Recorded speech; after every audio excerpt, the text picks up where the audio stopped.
بسم اللہ الرحمن الرحیم۔ السلام علیکم ورحمۃ اللہ وبرکاتہ۔ ناظرین، آپ دیکھ رہے ہیں لائف لاؤنج اور میں ہوں doctor Muhammad Idrees. Welcome to the show. میں آج کے شو کی ابتدا کرتے ہوئے علامہ اقبال سے چند سطریں استعار لیتے ہوئے کہوں گا کہ غریب و سادہ و رنگی ہے داستان حرم، غریب و سادہ و رنگی ہے داستان حرم، نہایت اس کی حسین ابتدا ہے اسماعیل۔ آج ہم بات کریں گے حضرت اسماعیل علیہ السلام کی وہ قربانی جس میں جو ہر کوئی جانتا ہے کہ اس قربانی کا بیک گراؤنڈ کیا تھا۔ آج ہم کوشش کریں گے کہ یہ بات کی جائے کہ اس قربانی کا فلسفہ کیا ہے اور یہ قربانی کیوں ضروری ہے، کس پہ یہ واجب ہے، اور اگر نہ کی جائے تو اس میں کیا پرابلمز ہیں، اور اگر کی جائے تو اس کا مقصد کیا تھا، اور کرنے کے بعد کیا صرف 10 ذو الحج کو عید کے دن یا 11ویں یا 12ویں کو ہم قربانی کرنے کے بعد بری الذمہ ہو جاتے ہیں؟ کیا اس فلسفے نے ہمارے معاشرے پہ جو امپیکٹ ڈالنا تھا، جو ہمارے معاشرے کی اصلاح کرنی تھی، کیا اس اصلاح کے لیے یا اس اصل فلسفہ کی طرف بھی ہم جاتے ہیں، یا کہ ہم صرف اس کو بھی باقی معاملات کی طرح قربانی کو بھی ہم نے ایک رسم بنا کے چھوڑ دیا ہے کہ یہ ایک رسم ہے کہ ہر بڑی عید پہ قربانی کی جائے گی، سنت ابراہیمی ادا کی جائے گی، اور اس کے بعد پھر سے وہی شب و روز جو ہمارے معاشرے کو کے بگاڑ کا بھی سبب بن رہے ہیں۔ اور ناظرین، میں ہمیشہ یہ کہتا ہوں کہ یہ جو ہمارے مذہبی فرائض ہیں، واجبات ہیں اور جو سنتیں ہیں، ان کا صرف مقصد انفرادی عبادت سے نہیں بلکہ اس کے ساتھ ساتھ اجتماعیت پہ بھی ہے۔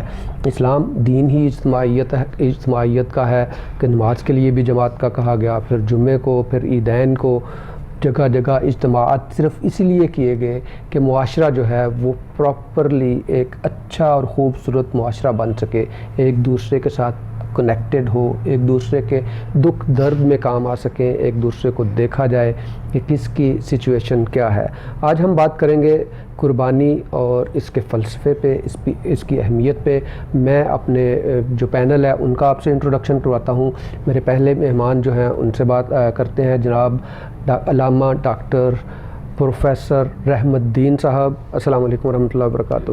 السلام جی، کیسے ہیں علامہ صاحب؟ جی الحمدللہ، شکر اللہ سے ٹھیک ہے الحمدللہ۔ میرے پینل کے دوسرے مہمان ہیں جناب علامہ محمد معظم مصطفی صاحب۔ السلام علیکم ورحمۃ اللہ وبرکاتہ۔ وعلیکم السلام ورحمۃ اللہ وبرکاتہ۔ انہوں نے ایم فل کیا ہوا ہے۔ میرے پہلے مہمان جو ہیں انہوں نے پی ایچ ڈی کی ہوئی ہے۔ ڈاکٹر جب نام ساتھ آتا ہے تو آپ کو پتہ چل جانا چاہیے کہ یہ پی ایچ ڈی تو منیمم ہوں گے۔ اگرچہ میں نے پی ایچ ڈی نہیں کی لیکن میں ہیلتھ کیئر سے ریلیٹڈ ہوں، اور جیسا کہ آپ کو پتہ ہے کہ اسکن اسپیشلسٹ ہونے کے ناطے ہم اپنے پروگرام میں اسکن سے متعلق بالخصوص اور میڈیکل سے متعلق بالعموم باتیں بھی کرتے ہیں۔ آپ کی کالز لیتے ہیں، آپ واٹس ایپ کے ذریعے اپنے کویسچنز دیتے ہیں تو ہم ان پہ بھی بات کرتے ہیں۔ ابھی چونکہ جب سے ہم نے واٹس ایپ شروع کیا ہے کافی سارے آپ کے کویسچنز آتے ہیں، تو میرے لیے یہ آسانی ہو گئی ہے کہ مجھے ٹاپک چوز کرنا بڑا آسان ہو گیا ہے۔ آپ کے کویسچنز کو میں دیکھتا ہوں، ان کو آنسر بھی کرتا ہوں، اور جو کویسچنز میں سمجھتا ہوں کہ یہ باقی سب تک بھی ان سب کی بات جانی چاہیے تو اس کا موضوع جو ہے وہ ہم چوز کرتے ہیں۔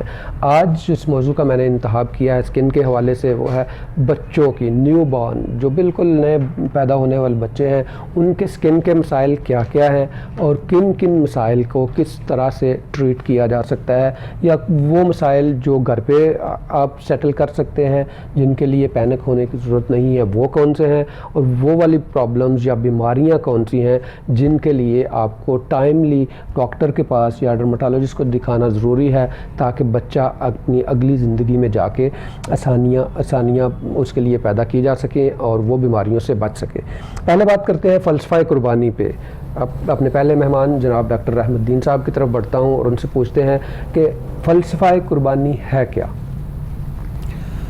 دیکھیں جی، قربانی ایک شریعت کا بہت اہم عمل ہے جس کا اللہ تبارک و تعالیٰ نے حکم دیا ہے، اور قرآن کریم میں اس کے فلسفے کو خود ہی بیان کر دیا ہے۔ جی، قرآن کریم میں اللہ تبارک و تعالیٰ کا ارشاد ہے، لَن يَنَالَ اللَّهَ لُحُومُهَا وَلَا دِمَاؤُهَا وَلَكِن يَنَالُهُ التَّقْوَى مِنكُمْ، کہ اللہ تبارک و تعالیٰ کو تمہاری طرف سے بہایا ہوا وہ خون یا وہ گوشت مطلوب نہیں ہے، وہ نہیں پہنچتا، بلکہ یہ ہے کہ مقصود اس سے تمہارا جو تقوی ہے وہ اللہ تعالیٰ کو مطلوب ہے اور مقصود ہے. جی تو یہی قربانی کا جو ہے وہ فلسفہ ہے, یہی قربانی کا جو ہے وہ ہے کہ انسان عبادت سے اللہ کا قرب حاصل کرے. جی انسان عبادت کے ذریعے سے اپنے آپ کو جو ہے وہ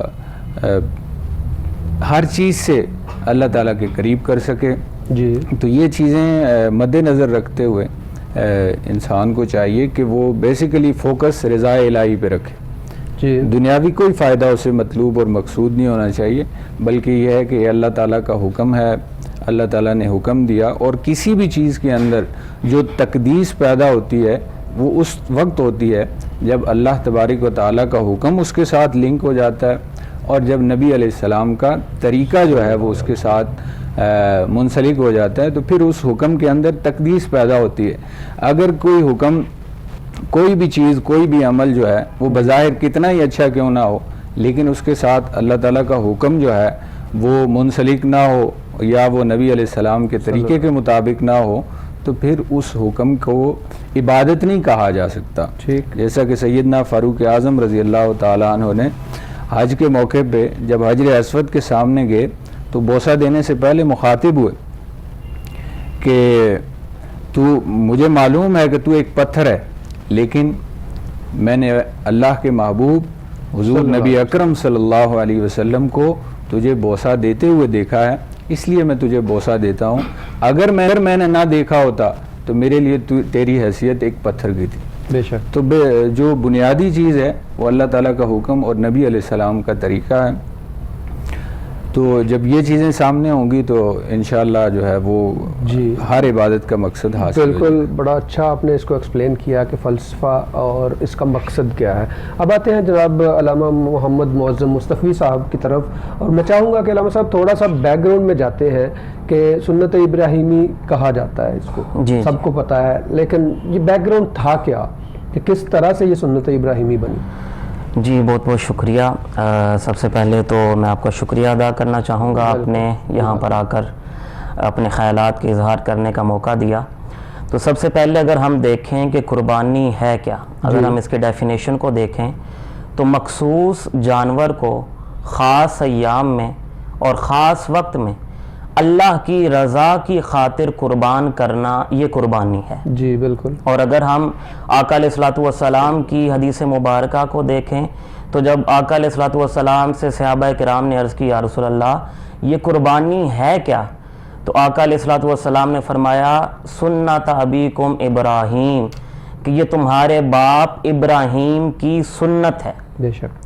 تو جہاں پر ہم قربانی کی بات کر رہے ہیں, اس کا مقصد کیا ہے, فلسفہ کیا ہے, اور اس کی بیک گراؤنڈ کو بھی دیکھیں تو اگر حضرت ابراہیم علیہ السلام کو اللہ رب العزت نے خلیل اللہ کا لقب دیا کہ وہ اللہ کے دوست تھے, لیکن اس دوست کے درجہ تک پہنچنے کے لیے ابراہیم علیہ السلام کو اللہ رب العزت نے طرح طرح کی ابتلاءات سے آزمایا, بے شک. طرح طرح کی آزمائشوں سے آزمایا, جن میں اگر ہم دیکھیں تو سب سے پہلے جان کی آزمائش تھی, نار نمرود میں پھینکا گیا, لیکن آپ اللہ رب العزت نے اس آگ کو گلزار بنا دیا. پھر اس سے آگے دیکھیں تو اولاد کی آزمائش دی, کہ اولاد بھی دی تو جب بڑھاپے کو پہنچ گئے اس وقت اولاد دی, اور پھر جب اولاد دی پھر اگلی آزمائش یہ کی کہ بھئی اب تم اس اپنے نومولود بچے کو لو اور اپنی بیوی سیدہ ہاجرہ کو لو اور ایسی جگہ پر چھوڑ آؤ جہاں پر نہ پانی ہے, نہ کھیت ہے, نہ آبادی ہے. پھر مکہ میں چھوڑ آئے. جب وہ اولاد بچپن سے نکل کر بلوغت کی جانب جانے لگی تو پھر اگلی آزمائش اللہ رب العزت نے یہ رکھی اور خواب میں دکھایا کہ بھئی اپنی محبوب ترین شے کو اللہ کی راہ میں قربان کرو. جی علامہ صاحب, میں یہاں پہ آپ کی ایک تھوڑی سی بات اور بھی اس میں ایڈ کرنا چاہوں گا کہ بیٹا بھی وہ جن کے ماتھے میں نور محمدی چمکتا ہو. اور کہا یہ جاتا ہے, تاریخ میں لکھا ہوا ہے کہ حضرت ابراہیم علیہ السلام اتنا پیار کرتے تھے حضرت اسماعیل علیہ السلام سے کہ ان کو کندھوں پہ اٹھائے رکھتے تھے ہر وقت, اور ہر وقت ان کی طرف دیکھتے رہتے تھے. اتنا پیار اور اتنا پیارا بچہ اور دیکھنے میں بھی خوبصورت. آپ خود اندازہ کریں نا کہ جن کی پیشانی میں آقا کریم صلی اللہ علیہ وسلم کا نور چمک رہا ہے, ان کی کتنی محبت ہوگی جد امجد جو حضرت ابراہیم علیہ السلام کے ساتھ ہیں, اور پھر ان کو حکم دیا جاتا ہے. بالکل, یہاں پر یعنی اسی چیز کو میں آگے لے کر چلوں گا کہ سب سے محبوب ترین شے کو قربان کرنا, یہی فلسفہ قربانی ہے. صحیح. قربانی یہ نہیں کہ بھئی آپ جانور لیں اور جانور کو قربان کر دیں تو یہ قربانی ہے, بلکہ نہیں, اصل اس کے پیچھے جو فلسفہ ہے, جو مقصد ہے, وہ اپنی محبوب ترین شے کو قربان کرنا ہے. تو جب 3 دن آپ نے اونٹ ذبح کیے, خواب مسلسل آتا رہا, تو پھر حضرت ابراہیم نے اپنے بیٹے کو قربان کرنے کی نیت کی, اور پھر وہ سارا واقعہ آگے لے کر چلیں. تو اگر ہم اس حضرت ابراہیم کی محبوب ترین چیز جو تھی وہ ان کی اولاد حضرت اسماعیل علیہ السلام تھے, اور اگر ہم آج کل انسانوں کو دیکھیں تو انسان فطرتاً اپنے مال سے محبت کرتا ہے, بے شک, تو وہ مال کو خرچ نہیں کرنا چاہتا. تو اللہ رب العزت نے قربانی کا فلسفہ اپنے مال کو خرچ کرنے میں رکھا کہ انسان کو جو محبوب ترین چیز ہے وہ مال ہے, تو وہ مال اللہ کی بارگاہ میں خرچ کرے, لیکن نیت کیا ہو, اللہ کی رضا. جیسے علامہ صاحب نے فرمایا کہ بھئی تقوی جو ہے وہ اس کا مقصد ہے. تو اگر ہم نماز کو دیکھیں, نماز کی فرضیت کا مقصد بھی تقوی ہے. روزے کو دیکھیں, روزے کی فرضیت کا مقصد بھی تقوی ہے. اسی طرح قربانی کے بھی فرض اور واجب قرار دینے کا جو مقصد ہے وہ تقوی کا حصول ہے.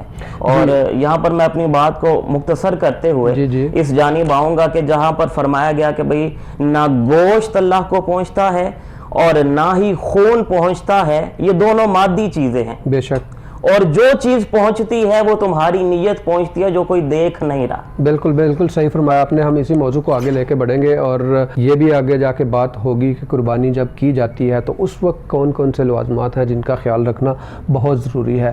ناظرین, ایک بریک لیتے ہیں. بریک کے بعد ہم بچوں کی سکن کے بارے میں بھی بات کریں گے کہ کیا کیا پرابلمز ہوتی ہیں, اور فلسفہ قربانی پہ بھی بات کریں گے. ہمارے ساتھ رہیے گا.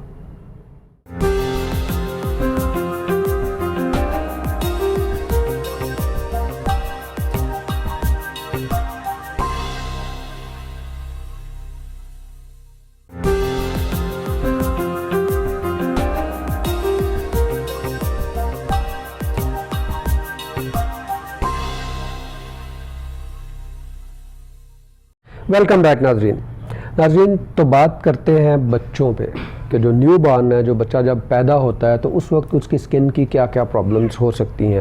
سب سے پہلا مسئلہ جو والدین کو دیکھنے کو ملتا ہے وہ ان کی امبلائکس کا ہوتا ہے. جو کارڈ ہوتی ہے اس میں اس کی صفائی ستھرائی کا بڑا دھیان رکھنا پڑتا ہے. اگر اس میں انفیکشن ہو جائے تو وہ پرابلم کرتا ہے. تو اس کے لیے سادہ سی بات جو آپ کے ذہن میں ہونی چاہیے کہ سب سے پہلے آپ نے یہ دیکھنا ہے کہ وہ اپنے پروسیس کے ساتھ ٹھیک ہو رہا ہے. اگر اس میں سے آپ کو کہیں ریشہ آتا نظر آتا ہے یا اس کے ارد گرد کی جگہ سرخ ہو رہی ہے تو اس کا مطلب ہے انفلیمیشن ہو رہی ہے یا انفیکشن ہو رہا ہے, تو اس صورت میں ڈاکٹر کو دکھانا ضروری ہے.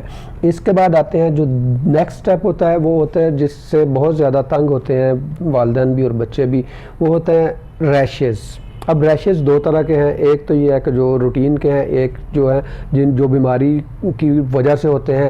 اب اس میں ایک چھوٹی سی بات آپ اپنے ذہن میں رکھیں کہ اگر کسی ریش کے ساتھ بخار ہے یا اس میں پس ہے, مطلب ریشہ پڑا ہوا ہے اس دانے میں, تو اس صورت میں یا بچہ جو ہے وہ لیتھارجک ہے یا اریٹیبل ہے, بچہ روٹین کے حساب سے اریٹیٹڈ ہے, تو اس صورت میں وہ ریش جو ہے وہ ڈاکٹر کو دکھانا ضروری ہے تاکہ اس کو پراپرلی مینیج کیا جا سکے. اس میں بہت طرح کے ہوتے ہیں. وائرل ریشز ہیں جیسے چکن پاکس ہے, میزلز ہے, اس کے بعد HMF جو hand foot and mouth disease ہے اس کو ہے, امٹائگو ہے. یہ بیکٹیریل اور وائرل ریشز ہو سکتے ہیں. اس کی نشانی آپ سمپل سی یہ یاد رکھیں کہ اگر بچے کو بخار ہے یا زکام ہے یا بچہ لیتھارجک ہے, اریٹیبل ہے, اور اس جو دانہ ہے اس میں یلو کلر ہے, تو اس صورت میں ڈاکٹر کو دکھانا ضروری ہے.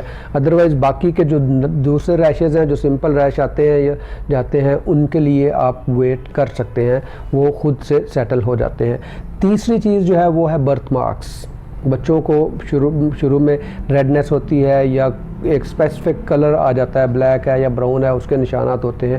اور اب جو برتھ مارکس ہیں یہ عام طور پہ تو پہلے سال کے اندر یہ چھوٹے چھوٹے ریشز جو ہیں وہ بھی ٹھیک ہو جاتے ہیں، اور جو چھوٹے موٹے نشان ہیں وہ بھی ٹھیک ہو جاتے ہیں. اگر یہ بعد میں رہیں بھی تو ان کی پرابلم نہیں ہوتی، یہ لائف لانگ ساتھ چلتے ہیں، اور ان میں کوئی ڈینجرس بات بھی نہیں ہوتی کہ اس کو دیکھا جائے کہ اس کے لیے کیا کرنا ہے. صرف ریش کا آپ ذہن میں رکھیں کہ اگر بخار ہے، ساتھ اگر یلو کلر ہے، یا بچہ اریٹیبل ہے، فیڈ جو ہے وہ پراپرلی نہیں لے رہا، تو اس صورت میں ڈاکٹر کو دکھانا ضروری ہوتا ہے. اگلے سیگمنٹ میں ہم بات کریں گے کہ بچوں کو جو چہرے پہ دانے نکلتے ہیں یا جس کو نیونیٹل ایکنی ہم لوگ کہتے ہیں وہ کیا ہے اور اس کی ٹریٹمنٹ کس طرح سے کی جا سکتی ہے، اور ساتھ پھر ہم یہ بھی بات کریں گے کہ ایگزیما، ڈرائینس، یہ جو ریشز ہیں اور نیپی ریشز جو ہیں ان پہ بھی بات ہوگی. آپ ہمارے ساتھ رہیے گا. آپ ہمیں کال کر کے ہمیں جوائن کر سکتے ہیں اور اپنے کویسچنز پوچھ سکتے ہیں، یا آپ واٹس ایپ کر کے بھی اپنے کویسچنز ہمیں دے سکتے ہیں. میں جناب پروفیسر ڈاکٹر رحمت الدین صاحب کی طرف آتا ہوں اور ان سے پوچھتا ہوں کہ آج کے معاشرے میں اب یہ بتائیے کہ قربانی کی واجب ہونا کس کس کو قربانی دینی چاہیے، اور ساتھ ہی اس سوال کا بھی جواب دیجئے کہ جو عام طور پہ کہا جاتا ہے کہ گھر کا سربراہ قربانی دے دے تو ٹھیک ہے، اس کے علاوہ اور کچھ بھی نہیں ہے، اور اس صورت میں گھر کا سربراہ کون ہوگا؟ میں نے دیکھا ہے ہمیشہ یہ ہوتا ہے کہ پچھلی دفعہ تمہارے نام کی دی تھی، اب میرے نام کی ہوگی. تھوڑی سی روشنی اس پہ بھی ڈالیے گا. دیکھیں جی قربانی جو ہے وہ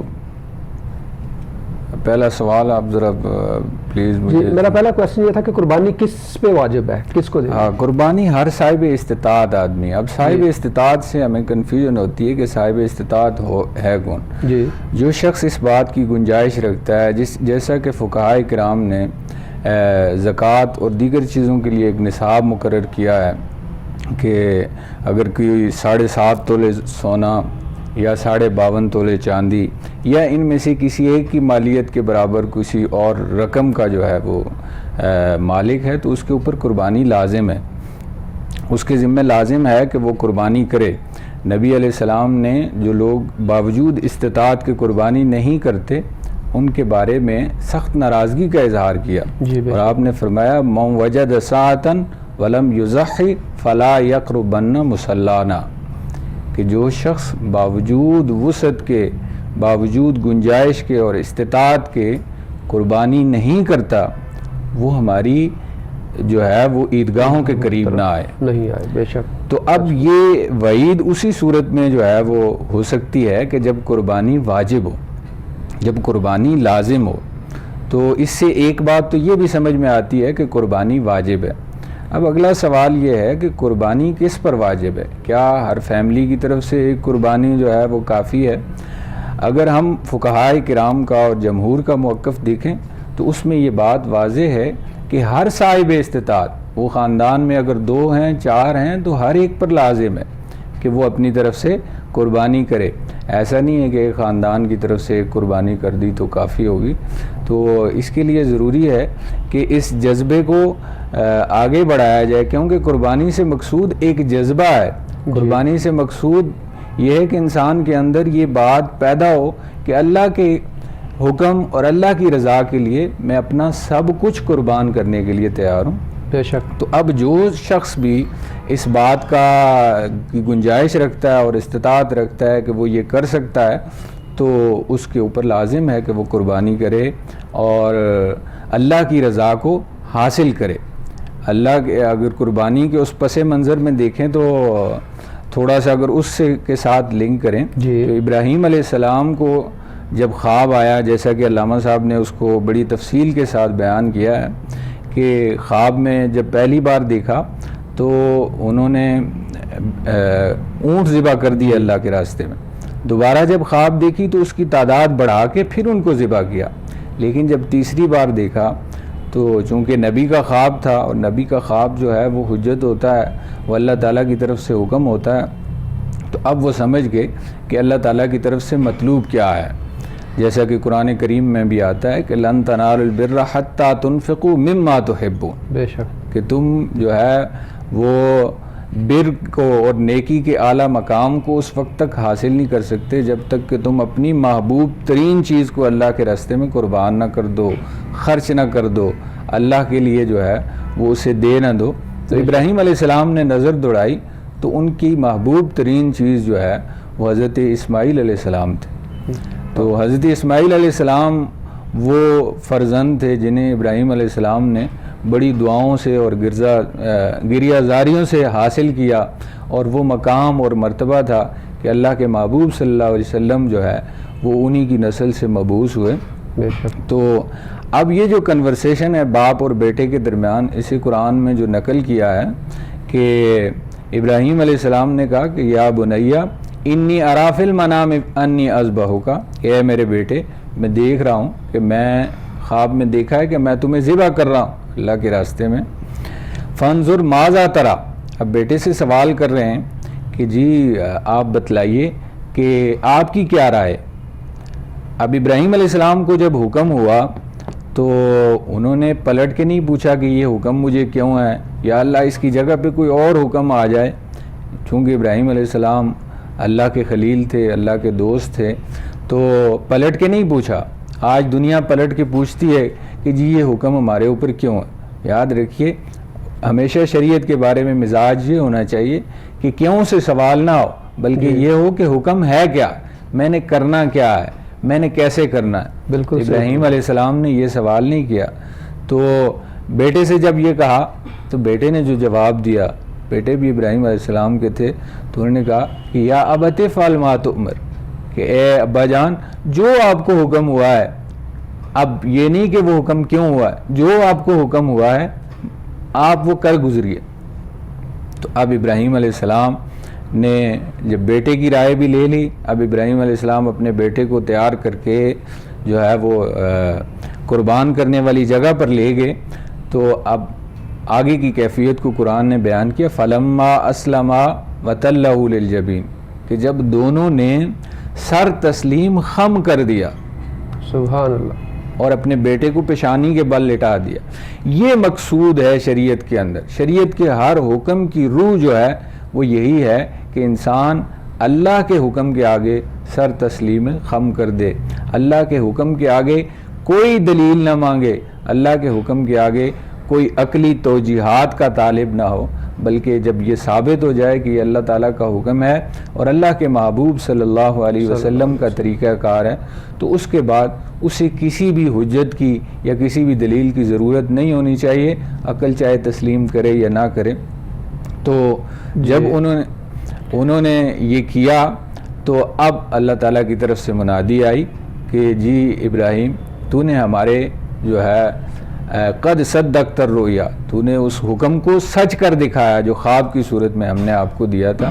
تو قربانی جو ہے وہ ہر صاحب استطاعت پر ہے, اور جو شخص یہ قربانی کرتا ہے اس کے فلسفے میں دیکھ کر اسے اس سے یہی واضح ہوتا ہے کہ جو ابراہیم علیہ السلام نے جس جذبے کے ساتھ اپنے بیٹے کو اللہ کے راستے میں قربان کیا تھا, تو یقیناً آج جو بھی شخص اس یاد کے اندر یا اس حکم کی تعمیل کے اندر جسے اللہ تعالیٰ نے ہر امت پر جو ہے وہ پھر فرض کر دیا, تو اسے ثواب وہی عطا کیا جاتا ہے. بے شک. ابھی ہم آگے بڑھتے ہیں جناب علامہ محمد معظم مصطفی صاحب کی طرف, اور آج کل ہمارے معاشرے میں مجھے تو پرسنلی یہ بہت پسند ہے کہ اجتماعی قربانی ہونی چاہیے. میں ہمیشہ سے اجتماعیت ہی کی بات کرتا ہوں اور ہونی بھی چاہیے.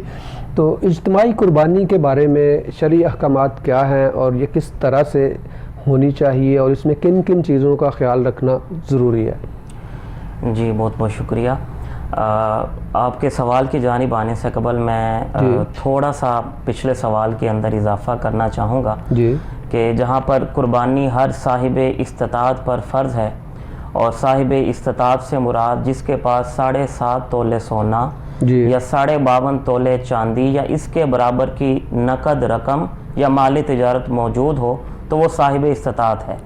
لیکن زکوٰۃ اور قربانی کے صاحب استطاعت ہونے میں ایک چھوٹا سا فرق ہے. میں نے چاہا میں ناظرین کے سامنے وہ بھی بیان کر دوں کہ زکوٰۃ کے لیے اس صاحب نصاب کا سال گزرنا لازم ہے. اگر وہ پورا سال پڑا رہے گا پھر زکوٰۃ فرض ہوگی. لیکن قربانی کے اندر یہ ہے کہ اگر قربانی والے دن بھی اس کے پاس اتنا مال آ گیا اور سال نہیں گزرا تو پھر بھی اس پہ قربانی کرنا جو ہے وہ واجب ہو جائے. یعنی 10ویں 11ویں اور 12ویں جی حج کو اگر کہیں سے پیسے ملتے ہیں, کوئی لاٹری نکلتی ہے, ایون سیلری ملتی ہے, تو بھی آپ پہ قربانی واجب ہو جاتی ہے. بالکل. ایام نہر جو 3 ہیں, ان ایام نہر کے اندر اگر بندہ صاحب استطاعت ہو جاتا ہے تو پھر بھی اس پہ قربانی جو ہے وہ واجب ہو جاتی ہے. اب میں آپ کے سوال کی جانب آؤں گا کہ اجتماعی قربانی, جیسا کہ آج کل بہت سی NGOs بھی اجتماعی قربانی کرتی ہیں, بہت سے ادارے, مدارس اور بہت سے تنظیمات جو ہیں وہ اجتماعی قربانی کرتے ہیں. تو اجتماعی قربانی کا فائدہ کیا ہوتا ہے؟ جیسا کہ آپ نے اپنے انٹرو میں بھی فرمایا تھا کہ جو اسلام ہے وہ دین اجتماعیت ہے, وہ اجتماعیت کو فروغ دیتا ہے. تو اجتماعی قربانی کو اگر ہم دیکھیں تو مختلف NGOs جہاں پر ایک گائے میں 7 حصے ہوتے ہیں, ان 7 حصوں کو پھر جو ہے آگے برابر تقسیم کر کے وہ ان کے جنہوں نے حصے ڈالے ہیں ان تک پہنچانا جو ہے وہ لازم ہے. جی رحمت صاحب, ہم ایک بریک کا ٹائم ہو رہا ہے, ہم بریک لیتے ہیں اور یہیں سے بات کو آگے بڑھائیں گے اور اس پہ تفصیل سے بات کی جائے گی, اور ساتھ ہی بچوں کی ایکنی اور ڈائپر ریشز جو ہیں جو بڑا کامن ہے اس پہ بھی ہم بات کریں گے. ہمارے ساتھ رہیے گا.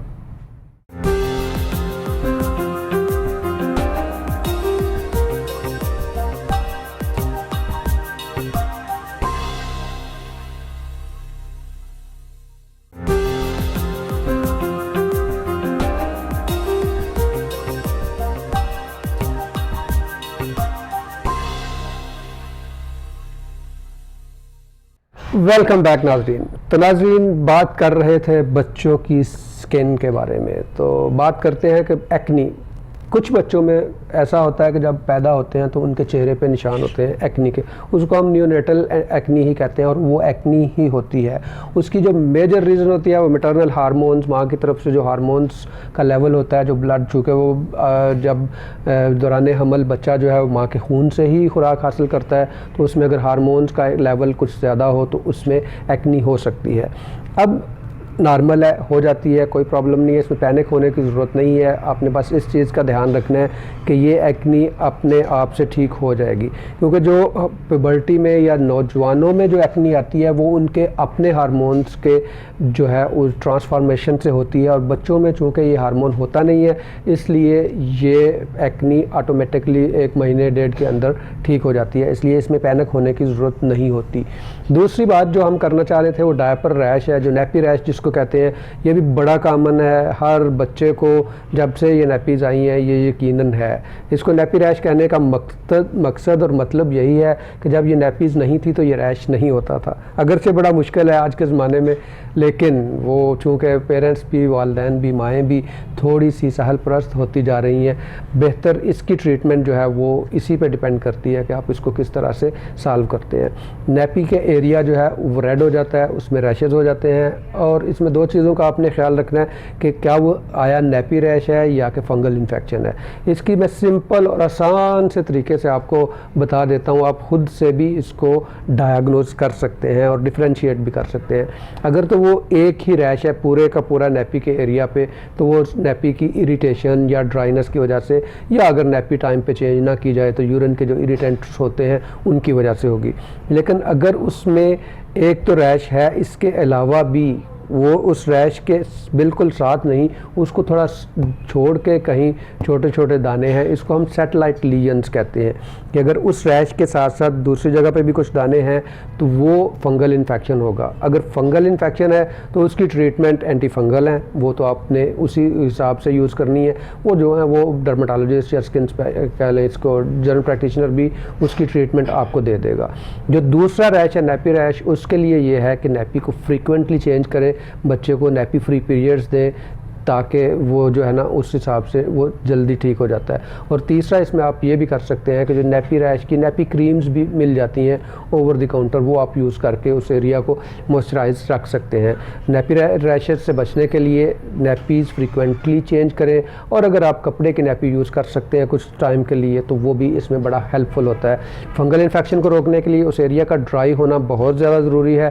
نیپی چونکہ وہ ابزارب پراپرلی نہیں کرتی یورین کو, تو اس وجہ سے وہ ایریا اگر ویٹ رہے گا تو وہ بڑھ جاتا ہے. اب جو دوسری چیز ہے فنگل انفیکشن سے ہی مجھے یاد آیا کہ بچوں میں منہ میں بھی فنگل انفیکشن ہو جاتا ہے، اورل تھریش اس کو ہم کہتے ہیں. اس کی بہت ساری ریزنز ہوتی ہیں. امیونٹی اگر کم ہو، بچہ فیڈ پراپرلی نہیں لے رہا، اس سے بھی ہو جاتا ہے. تو اس کے لیے ویری سمپل آسان سا ہے، جب آپ بچے کے منہ میں دیکھیں گے کہ دانہ نکلا ہوا ہے، بچہ پراپرلی فیڈ نہیں لے رہا یا رو رہا ہے، تو اس میں وائٹ کلر کے اور ریڈ کلر کے دانے ہوتے ہیں. اس میں اینٹی فنگل نیسٹیٹن ڈراپس ہیں، نیلسٹیٹ کے نام سے ڈراپس آتے ہیں، وہ بچے کو دیں گے تو وہ ٹھیک ہو جائے گا. اگر نہیں ٹھیک ہو رہا تو پھر آپ ڈرماٹولوجسٹ یا پیڈیاٹریشین کو دکھائیے، وہ اس کے حساب سے میڈیسن دیں گے. ابھی ہم آتے ہیں جہاں پہ ہماری بات رکی تھی کہ اجتماعی قربانی کی ہم بات کر رہے تھے کہ جو اجتماعی قربانی ہے اس کی کیا کیا فائدے ہیں اور اس میں کن کن چیزوں کا، کن کن شرائط کا خیال رکھنا ضروری ہے.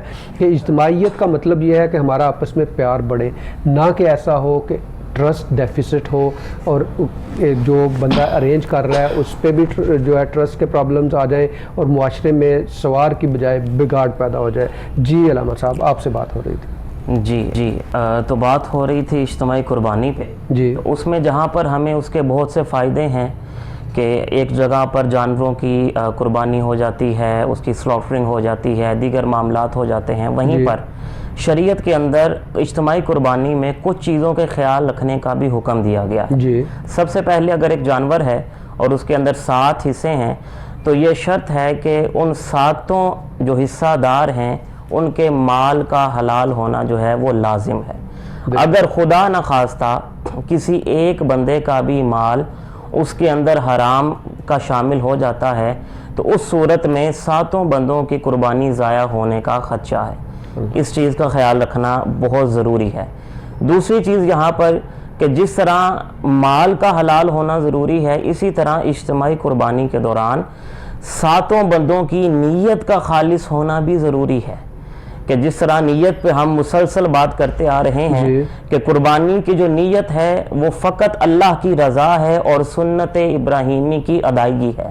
اگر اس میں کسی بندے کی گوشت کی یا دکھلاوے کی یا بناوٹ کی نیت شامل ہو جاتی ہے تو اس صورت میں بھی قربانی ضائع ہونے کا خطرہ ہوتا ہے. جی، تو پھر تیسری چیز اس کے اندر آ جاتی ہے کہ جو ادارہ، جو تنظیم یا جو شخص قربانی کروا رہا ہے وہ اس پر کتنی اجرت حاصل کر رہا ہے اور اس اجرت کو وہ بتا بھی رہا ہے یا نہیں بتا رہا.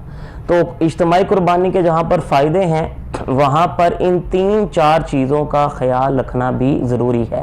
ہم دیکھتے ہیں کہ آج کل بہت سی NGOs جو ہیں وہ اجتماعی قربانی کرواتی ہیں اور پھر اس کا گوشت جو ہے جو حصہ دار ہیں وہ خود لینے کی بجائے وہ غربا کے اندر تقسیم کر دیتے ہیں. کیونکہ بہت سی NGOs جو فلاحی کام کر رہی ہیں وہ پھر اس گوشت کو ان کے نام پہ قربانی کر کے وہ آگے مستحق افراد تک پہنچا دیتے ہیں، جس سے ہمیں یہ فائدہ ہوتا ہے کہ وہ لوگ، معاشرے کا وہ طبقہ، کیونکہ آگے چل کر ہم اس پہ بھی بات کریں گے کہ معاشرے پر اس کے کیا اثرات ہیں، تو معاشرے کا وہ طبقہ جو پورا سال گوشت کھانے سے محروم رہتا ہے، اجتماعی قربانی کی صورت میں ان لوگوں تک گوشت پہنچنا بھی آسان ہو جاتا ہے کہ وہ بھی اس سے بینیفٹ حاصل کر سکیں. جی ٹھیک ہے.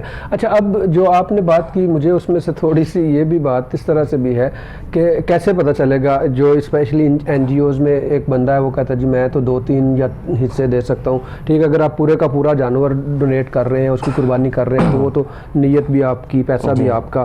لیکن کیا اس میں حسن ظن رکھنے کی اجازت ہے کہ اب آپ ان کو 3، کیونکہ آپ نے گھر سے 3 قربانی دینی ہے تو آپ 3 حصوں کے پیسے دے دیتے ہیں، باقی کے آپ کے جو شیئر ہولڈرز یا پارٹنرز ہیں ان کا تو آپ کو پتہ ہی نہیں ہے. جی تو اس صورت میں حسن ظن کہاں تک رکھا جا سکتا ہے؟ بالکل. اس صورت میں دیکھیں شریعت میں ہر جگہ پہ فلیکسیبلٹی تو موجود ہے. جی، کیونکہ یہ ایسا دین ہے جو قیامت تک رہنے والا دین ہے، تو فلیکسیبلٹی ہر جگہ پہ موجود ہے. تو جیسا آپ نے بات کی حسن ظن کی، تو حسن ظن کی بنیاد پر ہم یہ چیز کر سکتے ہیں. کیونکہ اگر کوشش تو یہ ہونی چاہیے کہ پتہ ہو یہ ہمارے حصہ دار کون ہیں. لیکن آج کل بڑی NGOs ہیں جہاں پر ہزاروں اور سینکڑوں کے حساب سے جانور ذبح کیے جاتے ہیں، وہاں پر یہ کرنا پاسبل نہیں ہے. تو اس لیے وہاں پر حسن ظن کے ذریعے ہم یہ سوچ سکتے ہیں کہ بھی ہمارے جو حصہ دار ہوں گے وہ بھی اسی نیت سے آگے آ رہے ہوں گے. اور یہ زیادہ تر ایسے ہی ہوتا ہے کہ جو لوگ اس طرح کی فلاحی تنظیمات کو قربانی دیتے ہیں یا اجتماعی قربانی میں حصہ ڈالتے ہیں ان کا مقصد گوشت نہیں ہوتا، کیونکہ وہ پہلے گوشت ڈونیٹ کر رہے ہوتے ہیں صحیح. اور ان کا مقصد جو ہے وہ اللہ کی رضا ہی ہوتی ہے. اور دوسرا پھر ایک بندے کا اللہ کے ساتھ تعلق بھی ہے, تو اس بنیاد پر بھی اگر انسان حسن نیت سے وہ کام کر رہا ہے تو اللہ پاک اس قربانی کو قبول فرمانے والا ہے. میں ابھی جناب ڈاکٹر رحمت الدین صاحب کی طرف بڑھتا ہوں. پروفیسر صاحب یہ بتائیے کہ قربانی کے جانور کے لیے کیا کیا شرائط ہیں, کہ کس طرح کا ہونا چاہیے, کیسا. یہ تو ہم نے بات کی کہ اللہ رب العزت کی بارگاہ میں آپ نے اپنی سب سے پسندیدہ چیز, تو وہ جانور بھی پسندیدہ اور بہترین ہی ہونا چاہیے. تو شریعت اس میں کون کون سی جو ہے دیتی ہے کہ منیمم یہ کرائٹیریا ہے اور یہ والی کوالٹیز ہونی چاہیے اور یہ نقص نہیں ہونے چاہیے. اور ساتھ ہی میرا دوسرا کویشچن بھی آپ کے ساتھ ہوگا کہ قربانی کو یہ بھی پوچھا جاتا ہے کہ قربانی کا گوشت سارے کا سارا آپ ذخیرہ کر سکتے ہیں یا نہیں. سب سے پہلی بات یہ ہے کہ قربانی کے جو جانور ہیں اگر ہم ان کو تقسیم کریں تو وہ 3 طرح کے ہیں. جی. ایک جو ہے وہ اونٹ ہے جس کے لیے فقہائے کرام نے عمر کی جو تعیین کی ہے وہ 5 سال کی ہے. ٹھیک ہے, کم از کم جو ہے وہ 5 سال کا ہو تو اس کی قربانی جائز ہے. اسی طرح جو دوسرے لیول کے جانور ہیں جس میں گائے جو ہے مذکر مؤنث جو بھی آ جاتا ہے تو اس کی قربانی کے لیے عمر کی جو شرط ہے وہ 2 سال کی ہے. ٹھیک. اور بکرا, بھیڑ, دمبا ان میں جو عمر کی شرط ہے وہ 1 سال کی ہے کہ کم از کم 1 سال کا جانور ہو. 1 سال اس کو مکمل ہو گیا ہو تو اس کی قربانی جائز ہے. البتہ فقہائے کرام نے بھیڑ اور دمبے میں یہ گنجائش جو ہے وہ شریعت کی ذکر کی ہے اپنی کتابوں کے اندر کہ اگر وہ اتنا فربا ہو, 6 ماہ کا ہو اور اتنا فربا ہو کہ سال کے برابر لگتا ہو تو اس کی قربانی بھی جو ہے وہ جائز ہے. صحیح. تو یہ بنیادی چیز جو ہے وہ سب سے پہلی یہ ہے کہ جانور جو ہے اس کی عمر پوری ہونی چاہیے. وہ اس عمر کا ہوگا تو اس کی قربانی جائز ہوگی. اگر اس سے کم عمر ہو تو پھر اس کی قربانی جو ہے وہ جائز نہیں ہوگی. دوسرا جو آپ نے سوال کیا کہ قربانی کے جانور کے اندر جو ہے وہ کیا چیزیں, کیا کرائٹیریا کیا ہے, کہ اس کی شرائط کیا ہے. جی. سب سے پہلی جو چیز ہے وہ یہ ہے کہ قربانی کے جانور جو ہے وہ خوبصورت ہونا چاہیے. اپنی استطاعت کے مطابق جو اچھے سے اچھا جانور جو ہے وہ اللہ کی راہ میں انسان قربان کر سکتا ہو اور وہ قربان کرے, اور اس سے مقصود جو ہے وہ اللہ کی رضا ہونی چاہیے. جی. مادہ پرستی کا دور ہے, دکھلاوے کا دور ہے, اس سے مقصود ریاکاری نہیں ہونی چاہیے. تو قربانی کے جانور میں جو پہلی چیز ہے وہ انسان اپنی استطاعت کے مطابق اچھے سے اچھا جانور لے اور اسے اللہ کے راستے میں قربان کرے. اب وہ کون سے عیب ہیں جن کی وجہ سے قربانی جانور جو ہے اس کی قربانی جائز نہیں ہوتی, تو وہ مختلف عیب فقہائے کرام نے اس میں ذکر کیے ہیں کہ ہر وہ مسئلہ جانور کے اندر جسے عیب سمجھا جاتا ہے, جو جانور کے قیمت کے اندر یا دیگر چیزوں کے اندر اس میں اس کی خوبصورتی میں کمی لاتا ہے, تو اس کی قربانی جائز نہیں ہے. اس کے لیے فقہائے کرام نے بیان کیا ہے مثلاً ایسا پاگل جانور کہ جو کھاتا پیتا نہیں ہے اور اس کی وجہ سے وہ لاغر ہو گیا ہے, یا جانور کسی بیماری کی وجہ سے اتنا لاغر ہو گیا ہے کہ وہ قربان گاہ تک خود چل کر نہیں جا سکتا, تو ایسے جانور کی قربانی جائز نہیں ہے. اسی طرح وہ جانور جس کے پیدائشی طور پر کان نہیں ہیں یا ایک کان نہیں ہے یا بعد میں کان کٹ چکے ہیں تو اس کی قربانی بھی جائز نہیں ہے. اسی طرح اگر جو عیب مثلاً اس کی ٹانگ ٹوٹ گئی ہے وہ بھی ایک عیب ہے. اسی طرح گائے یا بکری میں اس کا ایک تھن جو ہے وہ خراب ہو گیا کسی بیماری کی وجہ سے, تو یہ وہ چیزیں ہیں جو جانور کے اندر عیب پیدا کرتی ہیں, اس کی قدر و قیمت کو کم کرتی ہیں. تو ایسے جانور کی قربانی جائز نہیں ہے. ایسا جانور ہونا چاہیے جو ہر لحاظ سے مکمل ہو, ہر لحاظ سے خوبصورت ہو اور اپنی استطاعت کے اندر, استطاعت سے باہر انسان نہ نکلے, اپنی گنجائش کے اندر رہتے ہوئے اچھے سے اچھا اور بہتر سے بہتر کرنے کی کوشش. بہت اچھا. ناظرین ایک کا ٹائم ہوتا ہے, ہم بریک لیتے ہیں اور بریک کے بعد تھوڑی سی بات اس پہ بھی ہوگی کہ کیا قربانی کی جگہ پہ کچھ اور بھی کیا جا سکتا ہے، کیونکہ ابھی چند دنوں میں کچھ لوگ شروع ہو جائیں گے یہ کہنے کے لیے کہ قربانی کی بجائے کسی کے غریب کی شادی کروا دیں، کسی کا کچھ کر دیں. یہ بات ہمیشہ سے ہوتی ہے، تو ہم کوشش کریں گے کہ اس پہ بھی بات کریں، اور ساتھ بچوں میں جو ایگزیما ہے اس پہ بات کرنی ہے کہ ایگزیما کو کس طرح سے کنٹرول کیا جا سکتا ہے. ہمارے ساتھ رہیے گا، ملتے ہیں ایک چھوٹی سی بریک کے بعد.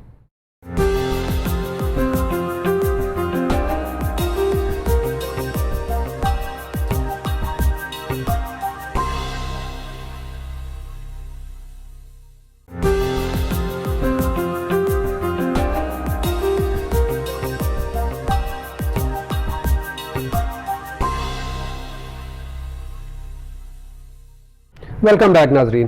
تو ناظرین بڑے شارٹ سے وقت میں اب بات کرتے ہیں کہ بچوں میں ایگزیما جو ہے بہت کامن ہے. ہر دوسرے بچے کو سکن کی ڈرائنس کی پرابلم ہوتی ہے، ایگزیما ہوتا ہے، اور اس کے ساتھ ساتھ سر میں جو ڈینڈرف ہو جاتی ہے. ان تینوں کا کیا علاج ہے؟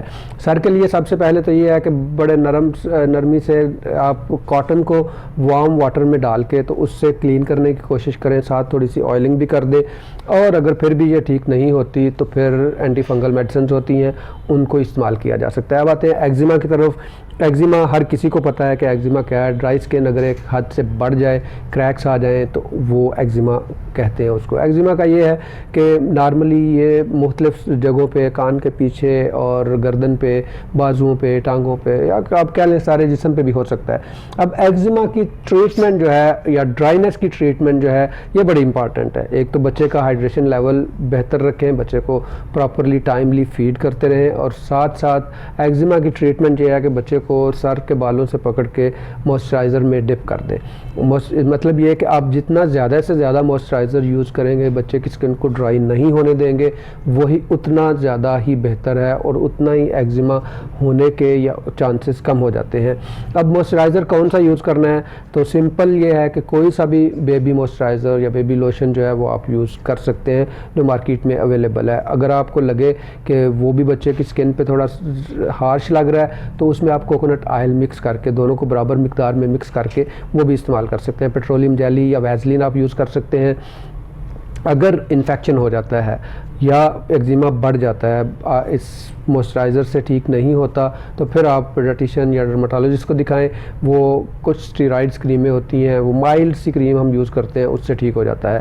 اور اگر انفیکشن ہو جائے تو اس کے لیے فیوسیڈین آئنٹمنٹ آپ یوز کر سکتے ہیں، یا اس کے علاوہ بھی کوئی اینٹی بائیوٹکس جو ہیں لگانے کے لیے وہ پیڈیاٹریشین یا ڈرماٹولوجسٹ آپ کو کہیں گے، اور اس کو آپ یوز کر سکتے ہیں.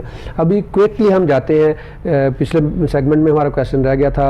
ڈاکٹر صاحب آپ کی طرف میں آتا ہوں کہ پروفیسر صاحب یہ بتائیے کہ قربانی کا گوشت ذخیرہ کرنے کی اجازت ہے یا نہیں؟ دیکھیں جی، قربانی کے گوشت میں مستحب عمل تو یہ ہے کہ اسے 3 حصوں میں تقسیم کر لیا جائے. ایک حصہ غرباء کے لیے ہو جو مستحق لوگ ہیں، اور دوسرا اپنے اعزاء اقرباء جو رشتہ دار ہیں ان کے لیے ہو، اور تیسرا حصہ انسان خود استعمال کر لے. جی. لیکن یہ یاد رکھیں کہ یہ عمل مستحب ہے، لازم نہیں ہے. ٹھیک. اب بات آتی ہے کہ جو صاحب استطاعت لوگ ہیں کیا وہ بھی اس کو ذخیرہ کر سکتے ہیں یا نہیں کر سکتے؟ جو سال بھر جو ہے وہ طرح طرح کی مرغن غذائیں جو ہے وہ استعمال کرتے ہیں، گوشت جو ہے وہ ڈیلی ان کے گھروں میں پکتا ہے، تو ان کا اخلاقی فریضہ ہے کہ وہ اسے غرباء تک پہنچائیں، تاکہ ان کی بھی جو ضرورت اور خواہش ہے تاکہ وہ بھی پوری ہو، وہ بھی اپنے بچوں کو گوشت کھلا سکیں. تیسرے وہ قسم کے لوگ ہیں کہ جو سال بھر جن کے پاس گنجائش نہیں ہوتی گوشت وغیرہ کھانے کی، استعمال کرنے کی، اپنے بچوں کو کھلانے کی، لیکن وہ کہیں نہ کہیں سے کر کے قربانی کر لیتے ہیں، تو ان کے لیے لازم ہے میرے خیال میں تو کہ وہ اسے ذخیرہ کریں اور اپنے بچوں کو ضرور کھلائیں، کیونکہ وہ ان کی جسمانی صحت کے لیے بھی ضروری ہے. اور ویسے بھی معاشرے کے اندر جب بچے ہر وقت میں اپنے آپ کو کمتری کے اس احساس میں ڈوبا دیکھتے ہیں تو وہ معاشرے میں پیچھے رہ جاتے ہیں. تو وہ کر بھی سکتے ہیں، اس میں کوئی ضروری نہیں ہے کہ وہ سارا گوشت تقسیم ہی کر دیا جائے. ایسے لوگ جو سال بھر گوشت استعمال نہیں کرتے وہ اگر ذخیرہ کرنا چاہیں تو شریعت میں اس کی گنجائش ہے کہ کیونکہ قربانی میں مقصود گوشت نہیں ہے، قربانی میں مقصود جو ہے وہ اللہ کی رضا کی خاطر خون بہانا ہے۔ بے شک، تھینک یو ویری مچ۔ ابھی میں آتا ہوں علامہ معظم مصطفی صاحب کی طرف، اور ایک ہاٹ ٹاپک ہم ڈسکس کرنے جا رہے ہیں کہ یہ جو کہا جاتا ہے کہ قربانی کی بجائے کچھ اور کر لیا جائے، بہت سارے باتیں آئیں گی، میڈیا میں بھی آئیں گی، سوشل میڈیا میں بھی، ان کے بارے میں اسلام کا کیا تصور؟ جی بہت شکریہ، آپ نے بہت ہی خوبصورت سوال کیا، اور موجودہ دور کے اندر یہ سوال بڑا اٹھایا جاتا ہے، جی آپ نے قربانی کا جانور اتنا مہنگا لینا ہے، 1,00,000 1,50,000 کا، آپ وہ کسی بچے کی شادی کروا دیں، کسی کو جہیز لے کے دلوا دیں، یا معاشرے میں کسی غریب کی مدد کر دیں۔ تو ایک چیز ذہن نشین کر لیں کہ قربانی شاعر اللہ میں سے ہے، یہ اللہ کی نشانیوں میں سے ہے، اور جو اللہ کے شاعر ہیں ان کو کبھی بھی بدلا نہیں جا سکتا۔ بے شک۔ اور آقا علیہ الصلوۃ والسلام کی اگر ہم حدیث مبارکہ کو دیکھیں تو آقا علیہ الصلوۃ والسلام نے فرمایا جو ایام نہر ہیں، قربانی کے جو دن ہیں، ان میں قربانی کے جانور کا خون بہانے سے بہتر عمل کوئی نہیں۔ بے شک۔ تو اگر آپ قربانی نہ کریں اور لاکھوں روپے صدقہ کر دیں تو آپ کی قربانی نہیں ہوگی، اس کا آپ کو قیامت والے دن اس کا جواب دینا پڑے گا۔ میں یہاں پر ان کے لیے بس ایک چھوٹا سا سوال رکھنا چاہوں گا کہ ہم اس بات پہ تو اعتراض کرتے ہیں بھئی قربانی نہ کریں، بھئی کوئی اور چیز صدقہ کر دیں، جی کسی جہیز کو دلوا دیں، کسی کی شادی کروا دیں، لیکن کبھی ہم نے یہ نہیں سنا کہ بھئی 14 اگست پہ جھنڈیاں نہ لگائیں، بھئی جھنڈیوں کی جگہ کسی کو صدقہ کر دیں، بھئی 23 مارچ کی پریڈ نہ کریں، اتنے ہم خرچے کرتے ہیں، بھئی وہ کسی غریب کو دے دیں۔ میں تو علامہ صاحب یہاں پہ یہ کہتا ہوں کہ چلے یہ بھی ملک کے لیے ضروری ہے چیزیں، یہ ہونی چاہیے، جی ہونی چاہیے۔ میں تو یہ کہتا ہوں کہ جو کہہ رہا ہوتا ہے نا کہ کسی غریب بچی کی شادی کروا دے، اس کے ہاتھ میں 2 سے 3 لاکھ کا موبائل ہوتا ہے، بالکل بالکل، جبکہ 10,000 یا 20,000 کے موبائل سے جو فنکشن آپ اس سے کر رہے ہیں نا وہ ہو جائیں گے۔ اس کے ہاتھ کا پرس دیکھیں، اس کا شوز دیکھیں، وہاں پہ ان کو یاد نہیں آتا، لیکن یہاں پہ یہ بات ضرور ہوتی ہے۔ تو اس لیے جو ہے جو شاعر اللہ ہے ان کو کسی بھی صورت میں تبدیل نہیں کیا جا سکتا، کیونکہ اسلام کی بنیادیں ہیں۔ میں اگر وقت ہو تو میں ایک چھوٹی سی مثال دینا چاہوں گا کہ جس طرح ہم بچے کو اسکول میں داخل کرواتے ہیں تو اس کے لیے پھر اسکول والے جو یونیفارم لگائیں، جو کتابیں لگائیں، جو ٹائمنگ لگائیں، ہم ہر صورت میں اسے پورا کرتے ہیں بھی، کیونکہ وہ اسکول میں داخل ہونے کا ایک کرائٹیریا ہے۔ ہم اس پہ یہ اعتراض نہیں کرتے بھئی یہ یونیفارم کیوں لگایا، یہ کتابیں کیوں لگائیں، یہ شیڈیول کیوں رکھا، یہ فلاں دن کیوں رکھا، لیکن ستم ظریفی یہ ہے کہ اسلام ایک واحد جسے ہم کہہ لیں کہ ہر بندہ اس پہ جو ہے وہ بات کرنے کو اپنا شیوا سمجھتا ہے اور اس پہ اعتراض کرتا ہے، بھئی اسلام میں ہم داخل بھی ہوتے ہیں لیکن ہم اسلام کے شاعر پر بات کرنے سے بھی پیچھے نہیں ہٹتے کہ بھئی یہ قربانی کیوں فرض ہے، یہ صدقہ کرنا کیوں فرض ہے، یہ نماز کیوں فرض ہے۔ تو اس لیے ہمیں اس چیز کو دیکھنا چاہیے کہ جس طرح ابراہیم علیہ السلام نے یہ سوال نہیں کیا کہ باری تعالیٰ میں اس بیٹے کو قربان کر دوں جو تو نے مجھے بڑھاپے کے اندر عطا کیا، انہوں نے بغیر کسی سوال کے قربانی کے لیے اپنا بیٹا پیش کر دیا، تو ہمیں بھی بغیر کسی سوال کے قربانی کے لیے اپنا مال جو ہے وہ پیش کر دینا چاہیے۔ بالکل بالکل صحیح فرمایا آپ نے۔ میں اصل میں اس پہ اور بھی تھوڑی سی بات کرنا چاہ رہا تھا کہ ہمارے معاشرے میں آج کس طرح سے اس قربانی کا امپیکٹ کیا ہوتا ہے، کیا ہونا چاہیے۔